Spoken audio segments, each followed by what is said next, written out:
नमस्कार मित्रहो, मी गार्गी. माझ्या शब्दनिरंतराच्या प्रवासात तुम्हा सर्वांचं मनापासून स्वागत. आज मी आपल्याला परिचय करून देणार आहे एका सुंदर पुस्तकाचा. या पुस्तकाने पैसा खरोखरच अस्तित्वात आहे का, हा प्रश्न धडधडीत उभा केला आहे. आणि या प्रश्नाचं उत्तर शोधण्यासाठी जगभरातील लाखो वाचकांनी पसंत केलेलं एक पुस्तक आहे, ज्याचं नाव आहे सेपियन्स, मानवजातीचा अनोखा इतिहास.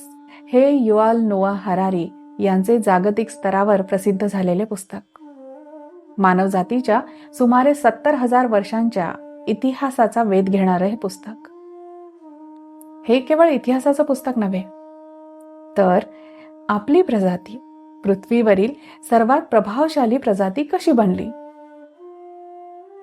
धर्म, पैसा, राष्ट्र आणि समाज यासारख्या संकल्पना कशा निर्माण झाल्या आणि या सर्वांचा मानवी जीवनावर काय परिणाम झाला याचा शोध घेणारा एक बौद्धिक आणि तात्विक प्रवास आहे. लेखक या पुस्तकामध्ये घटनांचे वर्णन करण्यापेक्षा इतिहासात घडलेल्या त्या घटनांमागील मानवी विचार, श्रद्धा आणि सामूहिक कल्पनाशक्ती यांचे विश्लेषण करतात. त्यामुळे हे पुस्तक वाचकाला केवळ माहिती देत नाही, तर स्वतःच्या अद्ययावत जगाकडे पाहण्याच्या दृष्टिकोनावरही पुनर्विचार करायला भाग पडतं. माझ्या हातामध्ये सेपियन्स या पुस्तकाचा मराठी अनुवाद आहे. वासंती फडके मॅमने या पुस्तकाचा अनुवाद केलाय. अप्रतिम सुंदर अनुवाद आहे, मूळ पुस्तकाच्या तोलामोलाचा. लेखकाने या पुस्तकाला 4 महत्त्वपूर्ण विभागामध्ये विभागलं आहे: बोधात्मक क्रांती, कृषी क्रांती, माणसांचं एकीकरण, वैज्ञानिक क्रांती. इतिहासाची कालरेषा ओढत बिनमहत्वाचा प्राणी, ज्ञानवृक्ष, आदम आणि ईव यांच्या आयुष्यातील एक दिवस, पूर, इतिहासातील सर्वात मोठी फसवेगिरी, पिरामिडचं बांधकाम, स्मरणशक्तीवर जादा ओझं, इतिहासात न्यायाला थारा नाही, असे एक एक विचारपूर्ण लेख आपल्याला पुस्तकाच्या शेवटाकडे घेऊन जातात. आणि शेवटचा लेख आहे होमो सेपियन्सचा शेवट. कॉग्निटिव्ह रिव्होल्यूशन अर्थात कल्पनाशक्तीचे सामर्थ्य. तर पुस्तकाच्या पहिल्या भागामध्ये लेखक मानवाच्या संज्ञानात्मक क्रांतीचे विश्लेषण करतात. त्यांच्या मते सुमारे 70,000 वर्षांपूर्वी मानवामध्ये अशी भाषिक क्षमता विकसित झाली, ज्यामुळे तो केवळ प्रत्यक्ष वास्तवाबद्दलच नव्हे तर काल्पनिक गोष्टींबद्दलही बोलू शकला. आणि हीच क्षमता मानवाच्या यशाचा पाया ठरली. तात्विक दृष्टिकोनातून पाहिलं तर हा भाग सत्य आणि कल्पना यांच्यातील सीमारेषा धूसर करतो. आपण सहसा सत्याला सर्वोच्च मूल्य मानतो, परंतु लेखक दाखवतात की अनेकदा समाजाची उभारणी वस्तुनिष्ठ सत्यावर नव्हे तर सामूहिक विश्वासांवर होते.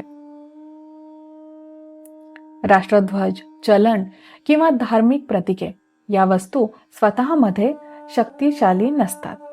लोकांचा त्यांच्यावरील असणारा विश्वास त्यांना शक्ती देतो. त्यामुळे लेखक अप्रत्यक्षपणे आपल्याला विचारतात की मानवी समाजात वास्तवापेक्षा विश्वास अधिक प्रभावी असतो का? मित्रहो, लेखक ॲग्रिकल्चरल रिव्होल्यूशन, कृषी क्रांती या घटनेला प्रगती की हा सापळा असा प्रश्न विचारतात. खरं तर कृषी क्रांतीबद्दल हरारींचा, लेखकाचा दृष्टिकोन पारंपरिक इतिहासापेक्षा पूर्णपणे वेगळा वाटला मला. सामान्यतः शेतीचा शोध हा मानवाच्या प्रगतीचा टप्पा मानला जातो. मात्र हरारी असा दावा करतात की कृषी क्रांतीमुळे मानवाचे जीवन अनेक बाबतीमध्ये अधिक कठीण झालं आहे. अधिक श्रम, रोगराई, सामाजिक विषमता आणि संसाधनावरील अवलंबित्व वाढलं. या ठिकाणी लेखक प्रगती या संकल्पनेलाच प्रश्न विचारतात. लोकसंख्या वाढणे किंवा उत्पादन वाढणे म्हणजे मानवी कल्याण असे आवश्यक नव्हे ना? तर हा विचार आधुनिक जीवनालाही लागू होतो. आज तंत्रज्ञान, पैसा आणि सुविधा तर वाढल्या आहेतच, पण आनंद, समाधान आणि मानसिक शांती वाढली आहे का? मित्रहो, हा जो प्रश्न विचारला आहे ना लेखकाने, आपण जेव्हा हे पुस्तक वाचतो त्यावेळेस हा प्रश्न आपल्याला वारंवार या संकल्पनेवरती विचार करायला भाग पाडत राहतो. अगदी पैसा या संकल्पनेवरती आपलं मत व्यक्त करताना लेखक लिहितात, खरं तर ते विचारतात की तुम्हाला वाटत नाही का की पैसा म्हणजे सर्वात यशस्वी अशी एक काल्पनिक कथा आहे म्हणून. कारण लेखकाच्या मते हा मानवी इतिहासातील सर्वात यशस्वी असा सामूहिक मिथक आहे. कागदाची नोट किंवा डिजिटल आकडा स्वतःमध्ये काहीही मूल्य बाळगत नाही. त्याला मूल्य मिळतं ते समाजाच्या सामूहिक विश्वासामुळेच. आणि मला वाटतं की हा विचार अत्यंत तात्विक आहे, कारण तो आर्थिक व्यवस्थेच्या पायाभूत गृहीतकांवरतीही प्रकाश टाकतो. पैसा हा विश्वासाचे सार्वत्रिक माध्यम बनतो. विविध धर्म, भाषा आणि संस्कृती असलेले लोक पैशांवरती एकमताने विश्वास ठेवतात. त्यामुळे पैसा मानवी सहकार्यांचा सर्वात व्यापक असा पाया ठरायला लागला आहे. परंतु याबरोबर प्रश्नही निर्माण होतो की आपण पैशाचा उपयोग जीवन अधिक अर्थपूर्ण करण्यासाठी करतो आहोत, की पैसा कमवणं हेच स्वतःच्या जीवनाचे अंतिम उद्दिष्ट बनवतो आहोत. विचार करण्यासारखं आहे हे सारं, नाही? अर्थ शोधण्याची मानवी गरज जेव्हा धर्माच्या बाबतीत आपलं चिंतन व्यक्त करताना लेखक लिहितात, त्यावेळी ते कुठल्याही एका धर्माची बाजू तर घेत नाहीत. धर्माकडे एक सामाजिक व्यवस्थेची निर्मिती करणारी यंत्रणा म्हणूनच पाहतात. त्यांनी केलेलं हे चिंतन तुम्ही स्वतः वाचा. बऱ्याचशा गुंतागुंतीच्या प्रश्नांना उत्तरं मिळत जातात. यानंतरचं साम्राज्य. तर साम्राज्यांविषयी लेखक थोडासा ना संतुलित दृष्टिकोन आपल्या समोर मांडतात. आपल्याला तो कदाचित असंतुलित वाटू शकतो, पण तरी देखील जर नीट विचार केला तर आपल्याला जाणवेल की खरंच हा जो दृष्टिकोन त्यांनी मांडला आहे ना तो संतुलित आहे. अनेक इतिहासकार साम्राज्यांना शोषण आणि हिंसेचे प्रतीक मानतात. लेखक हे मान्य करीत असले तरीही ते असे दाखवतात की साम्राज्यांमुळे ज्ञान, तंत्रज्ञान, भाषा आणि संस्कृतींचाही प्रसार झाला. त्यामुळे इतिहासातील कोणतीही घटना पूर्णतः चांगली किंवा वाईट नसते. हा दृष्टिकोन वाचकाला द्वैतवादी विचारसरणीपासून थोडासा दूर नेतो. मानवी इतिहास हा विरोधाभासांनी भरलेला आहे आणि प्रत्येक मोठ्या बदलामध्ये लाभ व हानी दोन्ही असतातच. या पुस्तकामध्ये जेवढे विभाग दिले आहेत ना, त्या विभागांपैकी सर्वात प्रभावी विभाग म्हणजे वैज्ञानिक क्रांतीचे विश्लेषण.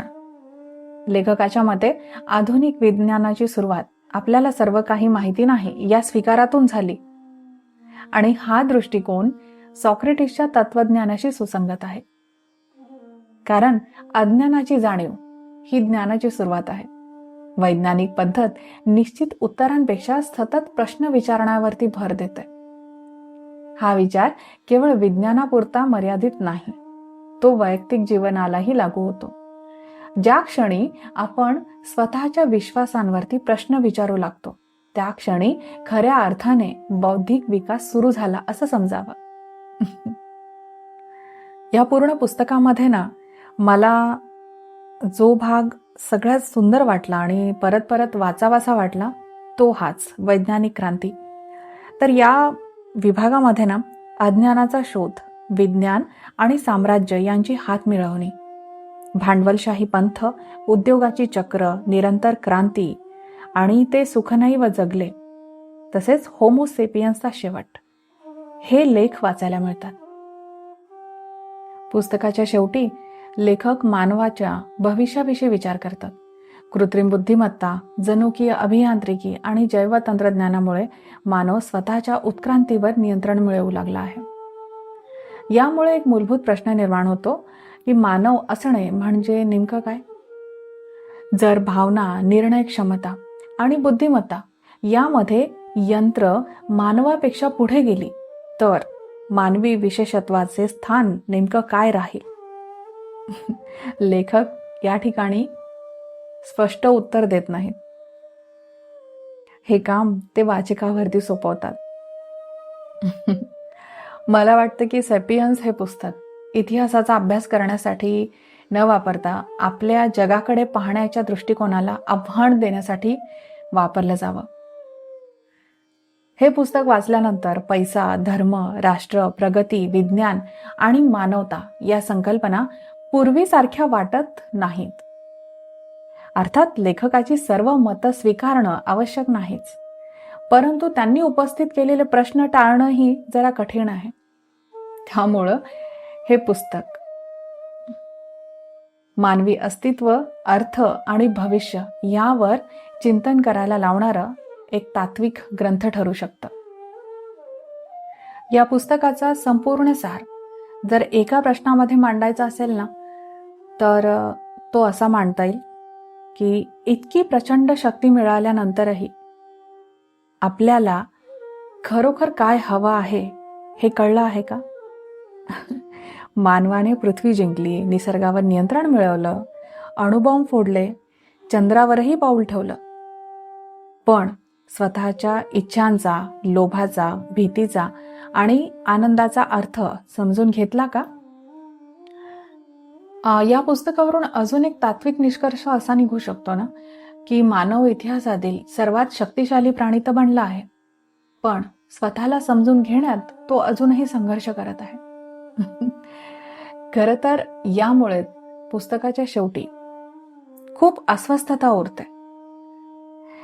कारण जर आपण देवासारखी शक्ती मिळवली, पण आपल्याला खरोखरच काय हवं आहे हेच जर माहिती नसेल, तर त्यापेक्षा अधिक धोकादायक गोष्ट कोणती?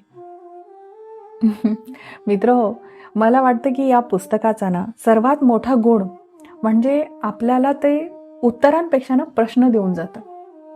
आपण ज्या समाजामध्ये जगतो, ज्या मूल्यांवरती विश्वास ठेवतो आणि ज्या स्वप्नांचा पाठलाग करतो, त्यांची मुळं नेमकं कुठे आहेत याचा विचार करायला भाग पाडतं. म्हणून मला वाटतं की याच कारणामुळे हे पुस्तक आपल्या काळातील सर्वात प्रभावशाली पुस्तकांपैकी एक मानलं जात आहे. तुम्ही हे पुस्तक वाचलं असेल तर मला नक्की कळवा, आणि जर नसेल वाचलं तर मात्र हे पुस्तक नक्की हातात घ्या, वाचायला सुरुवात करा, समजून घेण्याचा प्रयत्न करा. कठीण आहे, रटाळ आहे, पण तरी देखील गरजेचं आहे. हे पुस्तक वाचा. चला, आता मी थांबते. आपण लवकर भेटू एखाद्या छानशा पुस्तकाच्या परिचयासह किंवा एखाद्या छानशा, सुंदरशा, अभ्यासपूर्ण लेखासह. तोपर्यंत आजच्या या पुस्तकावर चिंतन करा आणि भरपूर वाचन करा. धन्यवाद.